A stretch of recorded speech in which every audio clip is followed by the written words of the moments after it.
Hello दोस्तों, स्वागत है आप सभी लोगों का राजस्थान एकेडमी पर।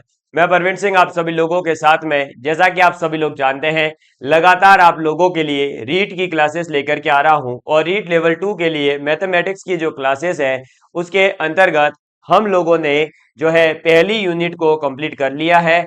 और अब हमने थर्ड यूनिट जो है आपके पाठ्यक्रम में उसको शुरू किया था। थर्ड यूनिट के अंतर्गत हम लोगों ने रेखा, रेखाखंड, किरण, कोण और कोणों के प्रकार, रेखा के प्रकार के बारे में बात करी थी। लास्ट क्लास में मैंने आप लोगों को कोणों के मान के आधार पर जो है न्यून कोण, अधिक कोण, सरल कोण, बृहद कोण, पूर्ण कोण, इन सभी के बारे में बताया था। पूरक कोण, संपूरक कोण के बारे में बताया था। फिर आपके किसके बारे में बताया था, तो आसन कोण के बारे में बताया था।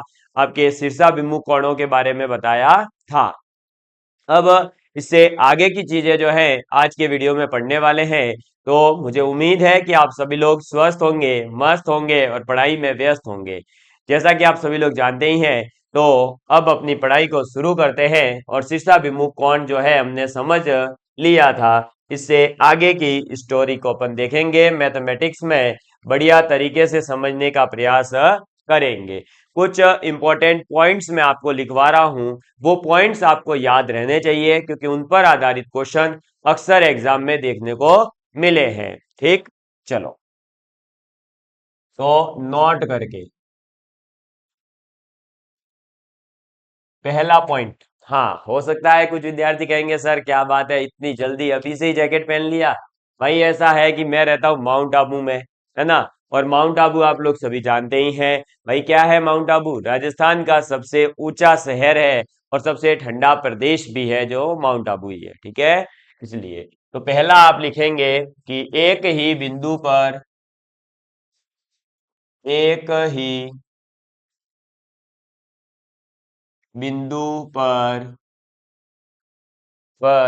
बने सभी कोणों पर बने सभी कोणों पर बने सभी कोणों का का योग कितना होगा आप खुद बताइए। तो एक लाइन पर बने हुए कोणों का योग जो है वो 180 डिग्री होता है। अब पॉइंट पर बन रहा है तो पॉइंट पर तो अपन पूरा घूम करके आएंगे, इसलिए 360 डिग्री होता है। तो योग 360 डिग्री होता है। ठीक है, तो एक ही बिंदु पर बने सभी कोणों का योग 360 डिग्री होता है। और वो ये रहा। ठीक है, तो ये ये ये और ये।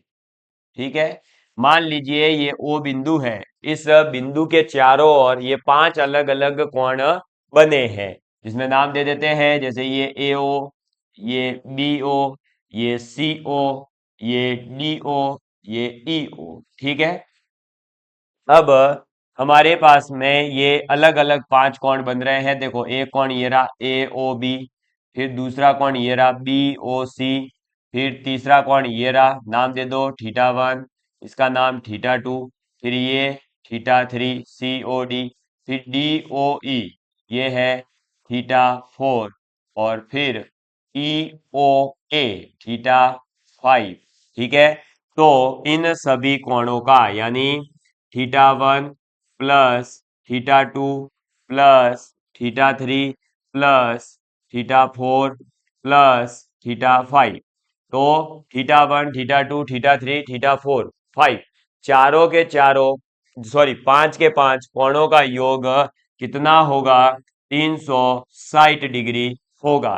ठीक है, और आपको बता दूं यहां पर हो सकता है कुछ विद्यार्थियों के दिमाग में आए कि इस theta one, theta two, theta three, theta four को तो एग्जाम में कई बार A O B B O सीन लिखा होता है, उसका क्या मतलब होता है? उसका मतलब ये होता है कि जहां पर कोण बनेगा वो वाला पॉइंट बीच में आता है। ठीक है, बाकी फिर आप कहीं से भी शुरुआत कर सकते हो। जैसे थीटा वन की बात करें तो थीटा वन कौन बन रहा है? ए ओ बी, क्योंकि जो थीटा वन एंगल बना वो ओ बिंदु पर बना है, तो ओ बीच में आएगा, यानी हम लिखेंगे ए ओ बी। ऐसे कैसे? थीटा 2 की बात करें तो बी ओ सी, तो एंगल बी ओ सी। फिर थीटा 3 तो सी ओ डी, ठीक है, तो angle C O D, cash on delivery. फिर 4 की बात करें तो डी ओ ई, डी ओ ई। और फिर पांचवा एंगल बनेगा ई ओ ए, ई ओ ए। और योग कितना हो जाएगा, तो 360 डिग्री हो जाएगा। तो पांचों के पांचों कोणों का योग कितना हो गया, 360 डिग्री हो गया। मुझे उम्मीद है कि आप लोग समझ गए होंगे। तो एक ही बिंदु पर बने हुए सभी कोणों का योग 360 डिग्री होता है। और आप इसको जो है इस डायग्राम के माध्यम से और अच्छे से समझ पाए होंगे। आप इसे एक बार नोट डाउन करिए, फिर अपन जो है आगे बढ़ते हैं। देखिए, अब नेक्स्ट पॉइंट अपने पास में आता है, जब अपने पास में दो समांतर रेखाओं को, क्या है, दो समांतर रेखाएं हैं और उनको कोई एक तिर्यक रेखा यानी कोई तिरछी रेखा कट करती है, तो बनने वाले जो अलग अलग कोण हैं, जिसमें कि आपका एकांतर कोण होगा, संगत कोण होगा, वो क्या होते हैं, कैसे बनते हैं, उनकी वैल्यूज क्या होती है, ये समझने जा रहे हैं। तो आप लिखेंगे दूसरा पॉइंट, और दूसरा पॉइंट है, जब दो समांतर रेखाओं, जब दो समांतर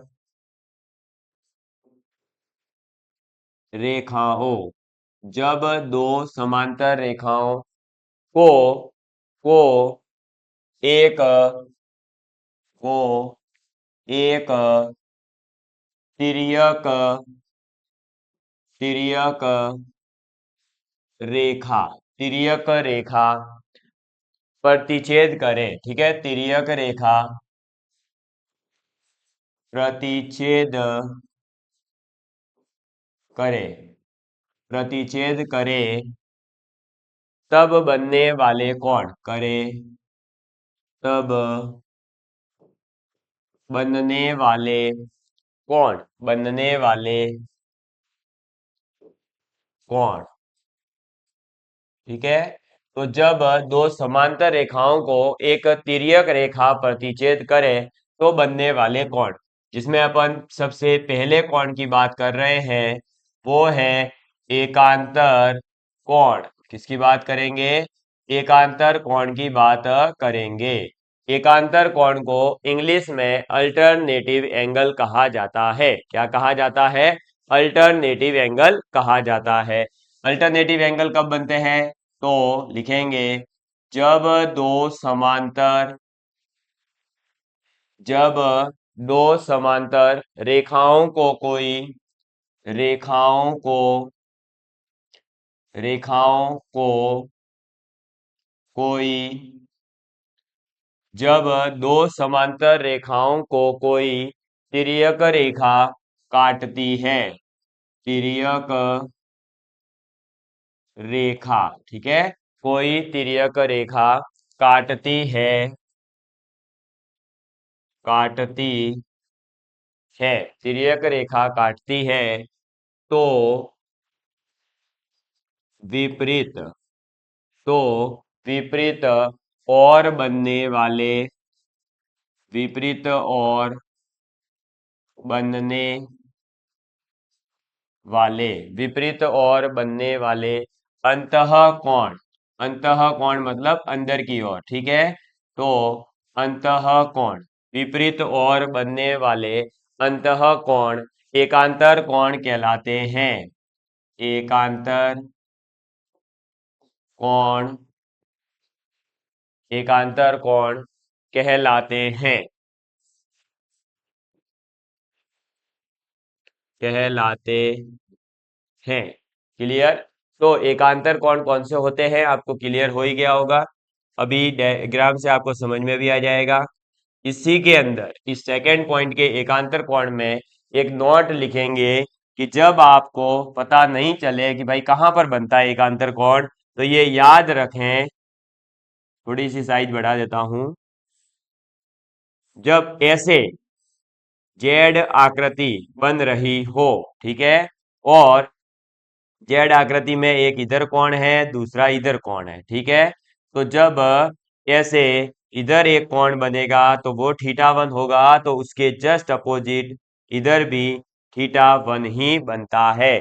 तो ऐसी जेड आकृति में बनने वाले दोनों कोण आपस में बराबर होते हैं और इन्हीं को क्या कहा जाता है, एकांतर कोण। सर हमें डायग्राम से समझा दीजिए पूरा। तो ये देखिए भाई, एक पैरेलल लाइन ये आ गई और एक ये, दोनों क्या है, एक दूसरे के समांतर रेखाएं हैं। समांतर रेखाओं को एक तिर्यक रेखा ने प्रतिच्छेद किया। जैसे ही तिर्यक रेखा ने प्रतिच्छेद किया तो अब हमारे पास में ये डायग्राम आ गया। अब इसके अंदर देखो, ये एंगल है ना, मैं इसको रेड पेन से बता देता हूं आपके सामने। यहां से अपन शुरू हुए और ये आए और ये गए, ठीक है। तो ये जो एंगल बने हैं, है ना, ये वाला और ये वाला, तो इसका नाम दे देते हैं मान लो ए एंगल और ये है बी एंगल। तो ये जो ए और बी दो एंगल बने हैं, ये दोनों आपस में क्या होंगे, बराबर होंगे, यानी कोण ए बराबर होगा कोण बी। समझ में आ गई बात? मुझे उम्मीद है कि आप लोग इस चीज को समझ पाए होंगे। इसी के साथ आपको यह भी बता दूं कि अगर ए और बी कोण बराबर है तो इसके इस तरफ बनने वाले ये कोण है मान लो सी, और इस तरफ बनने वाला कोण है डी। तो ये सी और डी कोण भी आपस में क्या होंगे, बराबर होंगे, यानी कोण सी बराबर होगा कोण डी के, ठीक है। तो ए बराबर है बी के, सी बराबर होगा डी के। क्लियर? मुझे उम्मीद है कि आप लोग जो है एकांतर कोण यानी अल्टरनेटिव एंगल के बारे में समझ गए होंगे। जब दो समांतर रेखाओं को कोई तिर्यक रेखा काटती है तो विपरीत और बनने वाले अंतः कोण एकांतर कोण कहलाते हैं। और वो एकांतर कोण किस आकृति में बनते हैं, तो अंग्रेजी का जो जेड होता है उस आकृति में। और यहाँ पर ये देखो लो, θ1 ये दोनों सेम होंगे। इसमें ये रहे डायग्राम, दो समांतर रेखाएं एक तिर्यक रेखा काट रही है, ए बराबर हो गया बी, सी बराबर हो गया डी, ए बराबर बी, सी बराबर डी। क्लियर? इस चीज को आप नोट डाउन कर लीजिए। क्लियर? ये था एकांतर कोण, और जल्दी से इसको नोट डाउन करिए, फिर अपन संगत कोण के बारे में जानेंगे। चलिए, तो नाउ तो अब हम डिस्कस करते हैं संगत कोण के बारे में। किसके बारे में बात करेंगे? संगत कोण के बारे में बात करते हैं। तो नंबर सेकंड पे डालेंगे संगत कोण, ठीक है। अब संगत कोण क्या होता है? संगत कोण का मतलब है जब दो समांतर रेखाओं को कोई एक तिर्यक रेखा काटती है तो एक ही ओर में, क्या, एक ही ओर में तथा एक ही स्थिति में, यानी या तो अंतः कोण या फिर बाह्य कोण, है ना, एक ही स्थिति में जो बने हुए कोण होते हैं वो संगत कोण कहलाते हैं और वो बराबर होते हैं। अभी डायग्राम से समझ आ जाएगा, आप डेफिनेशन लिख लीजिए पहले। जब दो समांतर जब दो समांतर रेखाओं को कोई तिर्यक रेखा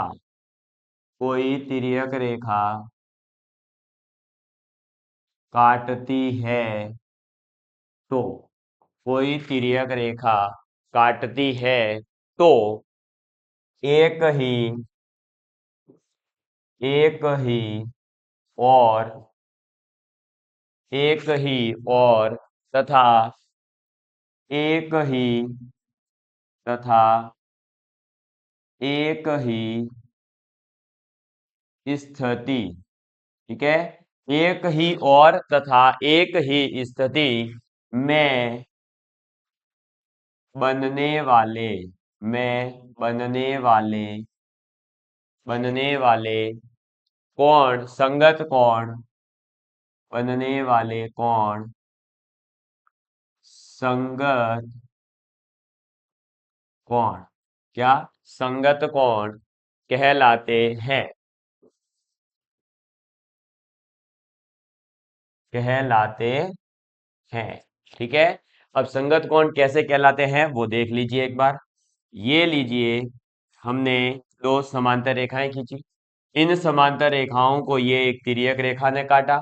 अब देखिएगा आप, तो ये एक कोण बना, ठीक है, एक इधर कोण बना, ऐसे ही एक इधर कोण बना, एक इधर कोण बना। तो टोटल यहां पर चार कोण बने हैं। ऐसे ही टोटल यहां पर भी चार कोण बनेंगे, एक, ये दो, ये तीन और ये चार।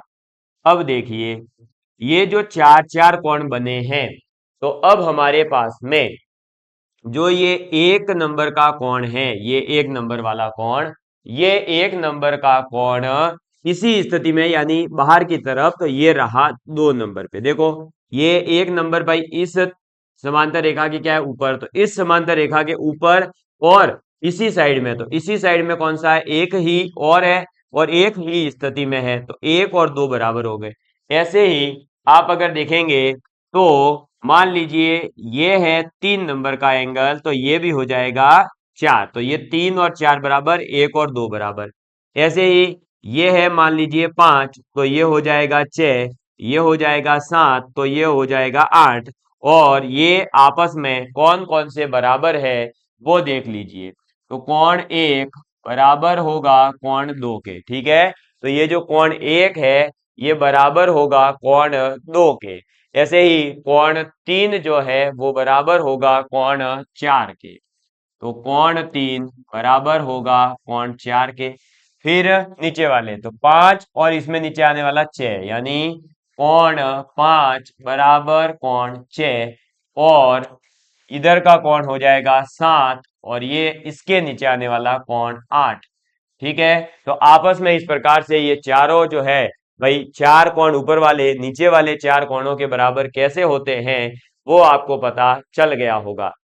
और ये कोण जो है संगत कोण कहलाते हैं। तो संगत कोणों की डेफिनेशन क्या हो जाएगी, संगत कोण का मतलब हो जाएगा कि दो समांतर रेखाओं को जब एक तिर्यक रेखा काटती है, तो उस तिर्यक रेखा के एक ही ओर में एक ही स्थिति में, यानी तिर्यक या तो समांतर रेखा के ऊपर या समांतर रेखा के नीचे, ठीक है, एक ही ओर का मतलब है या तो इस तिर्यक रेखा के राइट में या लेफ्ट में, ठीक है। तो एक ही और एक ही स्थिति में बनने वाले कोण क्या कहलाते हैं, संगत कोण कहलाते हैं। चलिए नेक्स्ट, अब हम बात करते हैं आगे। तो नेक्स्ट नोट पॉइंट आप लिखेंगे कि यदि एक तिर्यक रेखा, इन पर आधारित अपन क्वेश्चंस भी करने वाले हैं, ठीक है। नेक्स्ट नोट पॉइंट आप लिखेंगे कि यदि यदि तिर्यक रेखा दो समांतर रेखाओं को, यदि तिर्यक रेखा, ठीक है, यदि तिर्यक रेखा दो समांतर दो समांतर रेखाओं, ठीक है, दो समांतर रेखाओं, दो समांतर रेखाओं को प्रतिच्छेद करें, रेखाओं को प्रतिच्छेद यानी इंटरसेक्ट, तो प्रतिच्छेद करे तो, ठीक है, प्रतिच्छेद करे तो तिर्यक रेखा, तो तिर्यक रेखा, तिर्यक रेखा का मतलब वही तिरछी रेखा, ठीक है, तिर्यक रेखा के एक, तिर्यक रेखा के एक ही और एक ही और एक ही और के के अंतः कोणों के अंतः कोणों का प्रत्येक युग्म, अंतः कोणों का प्रत्येक प्रत्येक प्रत्येक युग्म, ठीक है। तो अंतः कोणों का, जो अंदर के कोण है उनका प्रत्येक युग्म संपूरक होता है, प्रत्येक युग्म संपूरक होता है।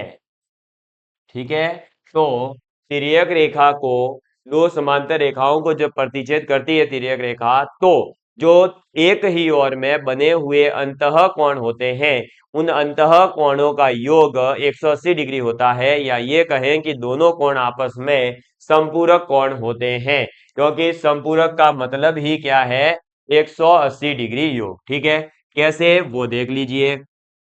ये दो समांतर रेखाएं खींची और फिर ये एक तिर्यक रेखा खींची। अब इस तिर्यक रेखा के अंतः कोण कौन से होंगे, यानी अंदर वाले, तो एक तो ये रहा, ठीक है, और दूसरा ये रहा। ठीक, तो ये 1 नंबर का कोण और ये 2 नंबर का कोण, तो ये जो दोनों कोण हैं, है ना, ये जो दोनों कोण है 1 और 2, ये इन दोनों का जो योग होगा, वो योग कितना होगा, तो कोण 1 प्लस कोण 2, इन दोनों का योग हो जाएगा 180 डिग्री। तो अंतः कोणों का योग 180 डिग्री होता है। अब ये चाहे एक इस तरफ वाले लिए, अब इधर वाले भी ले लो, है ना, ये वाले ले सकते हो आप, इसमें भी कोई तकलीफ नहीं है। जैसे ये मान लेते हैं 3 और ये 4, तो 3 और 4 ये भी क्या हो जाएंगे, आपस में योग इनका भी 180 ही होगा। तो कोण 3 और कोण 4 कितना हो जाएगा, 180 डिग्री ही होगा। समझ में आ गई बात। तो आपके तिर्यक रेखा के एक ही और बने हुए समांतर रेखाओं के जो अंतः कोण है, उन अंतः कोण जो है वो आपस में संपूरक होते हैं, या फिर ये कहें कि अंतः कोणों का योग 180 डिग्री होता है। मुझे उम्मीद है कि आप लोगों को चीजें समझ में आ गई होगी, है ना। चलिए इनको नोट डाउन कर लीजिए। इसके बाद मैं आप लोगों को एक साथ ही कुछ ज्यामितीय संकेत यानी ज्योमेट्रिकल सिग्नल्स है वो एक साथ बता देता हूं, और फिर अपन क्वेश्चन प्रैक्टिस करेंगे। ठीक है, देखिए, अब ज्यामितीय संकेत हमें पता होना इसलिए जरूरी है क्योंकि एग्जाम के अंदर कई बार इन ज्यामितीय संकेतों का उपयोग किया जाता है, और ज्यामितीय संकेतों का जब उपयोग किया जाएगा तो मेरे दोस्तों आपको जो है वहां पर संकेत नहीं लगेंगे कि क्वेश्चन कैसे सॉल्व होगा। क्यों? क्योंकि हमने ज्यामितीय संकेतों को कभी ध्यान से अच्छे से समझ कर नहीं पढ़ा होता है। इसलिए सभी ज्यामितीय संकेतों को अच्छे से नोट डाउन करना और अच्छे से पढ़ लेना। तो हेडिंग डालिए, ज्यामितीय संकेत। ठीक, अब देखो क्या क्या ज्यामितीय संकेत है। तो पहला ज्यामितीय संकेत है कि अगर ए बी है और उसके ऊपर ऐसे एरो लगा हुआ है, क्या है, ए बी है और ए बी के ऊपर अगर एरो लगा हुआ है, तो ये क्या कहलाएगा, तो ये कहलाता है किरण ए बी। क्या कहलाएगी, किरण कहलाएगी। यानी अगर आपके दो पॉइंट्स है और उसके ऊपर एरो लग गया तो आप समझ जाइए कि वो किरण को रिप्रेजेंट कर रहा है। फिर अगर मान लो ए बी है, दो बिंदुओं को रिप्रेजेंट कर रहा, और उसके ऊपर ऐसा एरो लग जाए कि भाई ऐसी लाइन खींचे कि दोनों तरफ उसके एरो हो, तो ये एक सरल रेखा को रिप्रेजेंट करता है। ठीक है, सरल रेखा ए बी। ठीक, समझ में आ गई बात। इसके बाद में ए बी के ऊपर केवल ऐसे सिंगल एक लाइन खींची हुई है, तो ये होता है आपके रेखा खंड। क्या होता है, रेखा खंड होता है, और इसे क्या कहेंगे, तो रेखाखंड ए बी। ठीक, इसके बाद में मान लीजिए एल और फिर ब्रैकेट में लिखा ए बी, तो इसका मतलब हो गया कि रेखाखंड ए बी की लंबाई, क्योंकि रेखा की तो लंबाई अनंत होती है, तो रेखाखंड की लंबाई, तो रेखाखंड की लंबाई। ठीक है, तो रेखाखंड की लंबाई, ये भी रेखाखंड है, उसकी लंबाई को रिप्रेजेंट किया जाता है जब बाहर अपन एल लगा देते हैं। ऐसे ही अगर कहीं पर ऐसे लिखा हुआ है ए बी सी, है ना, और आगे इस टाइप से लाइन है, तो इसका मतलब हो गया कि ये कोण ए बी सी है। ये क्या है, कोण ए बी सी। ठीक, इसके बाद में अगर एम और फिर ब्रैकेट मतलब ऐसा एंगल वाला, और MC लिखा हुआ है। तो इसका मतलब होता है कोण ABC की माप, है ना। इसका मतलब क्या हो जाएगा, कोण ABC का माप। समझ में आ गई बात।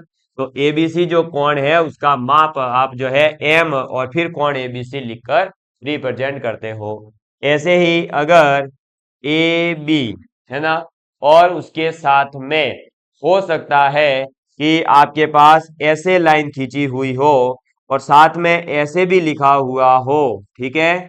मतलब एक तो दो लाइनें से खड़ी कर दी गई हो और फिर दो लाइनों को ऐसे सुला दिया गया हो, यानी बराबर का साइन बना दिया हो। तो इसका मतलब होता है कि रेखाखंड, क्या, रेखाखंड AB व CD एक दूसरे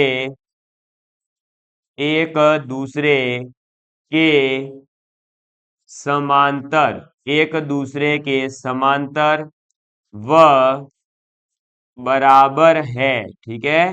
समांतर व बराबर है। तो जब आपके पास में इस प्रकार का साइन यूज होगा तो आप समझ जाइएगा कि वो समांतर और बराबर की बात कर रहा है। और यहीं पर जो है आप और लिख लीजिए, है ना। ये जो छोटे छोटे से और कुछ सिग्नल रहे हैं वो भी लिखिए। जैसे कि केवल अगर ये लिखा हुआ है ऐसे, सॉरी, अरे ये तो क्या कर दिया। अगर केवल ऐसे लिखा हुआ है कि AB और फिर डबल लाइन CD, तो ये बता रहा है कि ए, ये किसको बताएगा, तो AB व CD समांतर, AB व CD समांतर, ठीक है। ये क्या हो जाएगा, AB और CD समांतर हो जाएंगे। इसके बाद में अगर कहीं पर लिखा हुआ है AB और उसके ऊपर ऐसे चाप बन रहा है, क्या है, AB के ऊपर ऐसे जो है क्रॉस, मतलब ऐसे थोड़ा सा ढलान वाला ये रूप है, ऐसे ऐसे लगा हुआ हो, तो इसको कहते हैं अपन क्या, तो इसको कहते हैं चाप AB। ये किसको रिप्रेजेंट करता है, चाप AB को, ठीक है। ये चाप AB को रिप्रेजेंट करेगा। और अगर कहीं पर लिखा हुआ है C और फिर ब्रैकेट में OR, तो इसका मतलब हो गया कि O केंद्र वाला वृत्त, O केंद्र वाला वृत्त, क्या, O केंद्र वाला वृत्त जिसकी त्रिज्या, वृत्त जिसकी त्रिज्या R हो, ठीक है। समझ में आ गई बात। तो ये जो है C bracket O bracket R लिखा है, तो O केंद्र है सर्कल का और R उसकी त्रिज्या है, इसको रिप्रेजेंट करता है। ये सभी ज्यामितीय संकेत आप लोगों को क्वेश्चंस के अंदर देखने को मिल सकते हैं, इसलिए इन सभी ज्यामितीय संकेतों का अच्छे से एक बार जो है अध्ययन कर लेना, इनको एक बार अच्छे से याद कर लेना। ये सभी क्या है, ज्योमेट्रिकल सिग्नल्स है, यानी ज्यामितीय संकेत है। समझ में आ गई बात, ये याद रखेंगे आप अच्छे से, क्लियर। चलिए, तो इनको अच्छे से नोट डाउन कर लेना, आप कर लीजिएगा इनको नोट डाउन। इसके बाद में अब आपने जो है कोण और रेखाओं की जो थ्योरी थी वो ऑलमोस्ट पढ़ ली है। अब इस पर आधारित कुछ क्वेश्चंस करेंगे जो आपके सीईटी के अंदर, रीट के अंदर, पटवारी के अंदर, कांस्टेबल, ग्राम सेवक, अलग अलग विभिन्न प्रकार की जो प्रतियोगी परीक्षाएं होती है वहां पर जितने भी इस सभी कॉन्सेप्ट पर आधारित क्वेश्चन आए हैं वो अपन करेंगे और फिर अपन जो है आगे इसके बारे में पढ़ेंगे। अगर आप एक बार पुनः पाठ्यक्रम को देखेंगे, यानी आपका सिलेबस देखेंगे, तो पहले आपके सिलेबस में यही लिखा हुआ है कि रेखा तथा कोण, रेखाखंड, सरल एवं वक्र रेखाएं और कोणों के प्रकार। तो ये सभी चीजें मैंने आपको पढ़ा दी है, यानी आपके थर्ड यूनिट के अंदर जो पहला वाला पोर्शन है वो कंप्लीट हो चुका है थ्योरेटिकल पॉइंट ऑफ व्यू से। अब इस पर आधारित अपन क्वेश्चंस करने वाले हैं। और सेकेंड लाइन है सरल जो समतलीय आकृतियां हैं उनके बारे में अपन नेक्स्ट क्लास से फिर यानी मंडे से अपन शुरू करेंगे, ठीक है। चलिए, तो धन्यवाद, जय हिंद, जय भारत।